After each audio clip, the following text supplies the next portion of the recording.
not everybody I'm going to cry now, in life gets their absolute wishes answered.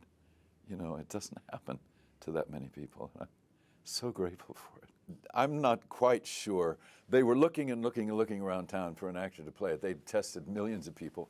And they finally pulled this pilot film I had done maybe a year and a half before called The Paradise Kid out of the vault. It, of course, didn't sell. And they looked at it and they said, that's him.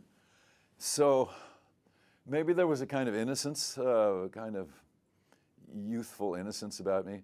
I was a very 50s person. You know, I came from a family, well, I was born practically 1,000 years ago. And I came from a family that was very proper, and we all pretended to be perfect, which was a very 50s thing to do. So I was pretending to be perfect, and that might have impressed them somehow. I don't know. And it looked, maybe they thought I could have a decent bedside manner, something like that.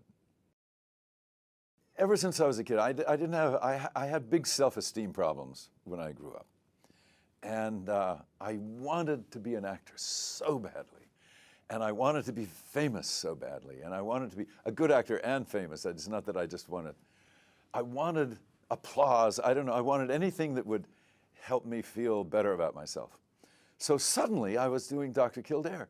And it was amazing. I mean, it took right off, all around the world, as a matter of fact. And I was getting all this attention and stuff. And it was my absolute total dream come true. I was so happy with it. Of course, it's tremendously hard work doing a series, and I was in almost every scene. And it's very, very hard work, and I was very green. So we often had to do take after take after take in the beginning weeks, and all that. But the thing I think that kept me from diving into drugs or whatever it is that young actors do these days when they get famous really fast, is that we were working so hard.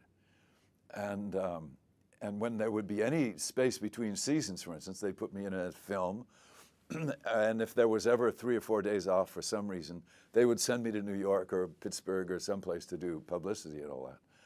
And I was going to dance lessons and singing lessons and stuff like that after work often. So I was really working hard.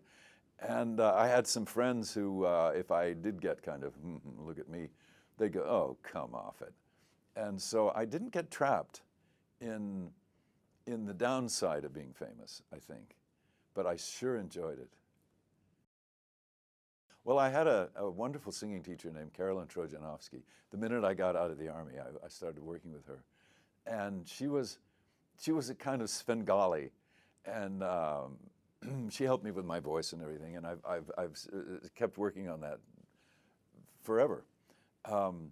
But she said one time, I remember she said, Richard, you've got to learn how to move stuff. You've got to take ballet. You've got to gain some weight. You've got to start working out with weights and stuff like that. And I thought she was God, so I did all that. And I loved doing it.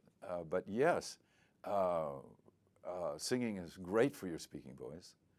And ballet and modern dance and jazz and all that is wonderful for all kinds of movement and physical control. I remember in the pilot film, Boris Segal was directing, a wonderful, wonderful director. Beverly Garland was the star. It was a good script. But I had a couple of emotional scenes, and I found that at that point in my life, I was very out of touch with my feelings. I started working with a shrink in my early 20s and found out that I wouldn't even know when I was angry because I was so, you know, perfect and well-behaved and all that. And that's not the way to live your life. Anyway, partly because of that, if I had to cry or something or got very angry in a scene, it took me a lot of building up, a lot of roaming the whatever part of the set was not being used and going, oh God, what if my dog died? Hello, my fellow HMTV viewers. I'm here to inform you that Richard Chamberlain, the renowned American actor and singer, passed away on March 29, 2025, at the age of 90, due to complications from a stroke in Waimanalo, Hawaii. Chamberlain was best known for his iconic role as Dr. Kildare in the NBC MGM television series in 1961 to 1966, which catapulted him to fame and earned him multiple Golden Globe Awards. He also gained recognition for his performances in several TV miniseries, including Centennial in 1978, Shogun in 1980, and The Thornbirds in 1983, earning him the nickname King of the Miniseries. Richard Chamberlain was born George Richard Chamberlain on March 31, 1934, in Beverly Hills, California, to Elsa Winifred and Charles Axion Chamberlain. His father was a salesman who worked in real estate and the supermarket business before running a refrigerator business from 1956 to 1970. Chamberlain's childhood was marked by unhappiness, and he didn't enjoy school, but he found solace in track and field, becoming a 4-year letterman in high school and college. Chamberlain's interest in acting began while attending Pomona College, where he scored successfully in drama productions. He graduated with a bachelor's degree in art history and painting in 1956.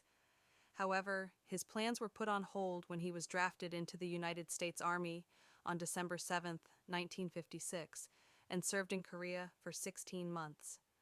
After his discharge, Chamberlain pursued a career in acting, eventually becoming a teen idol and household name with his starring role as Dr. James Kildare in the NBC/MGM television series. Richard Chamberlain's illustrious career spans over 6 decades, with a wide range of iconic roles in film, television, and theater. Richard Chamberlain's personal life has been a subject of interest for many of his fans. He was in a long-term relationship with actor Wesley Urey in the 1970s. Later, in 1977, he began a long-term relationship with Martin Rabbit, an actor 20 years his junior, and they remained together until 2010. Although they separated, they remained close friends, and according to Chamberlain's New York Times obituary, they had resumed living together in Hawaii until his passing. As for children, there is no public record of Richard Chamberlain having any kids of his own. His focus on his career and personal relationships seemed to be his primary priorities throughout his life.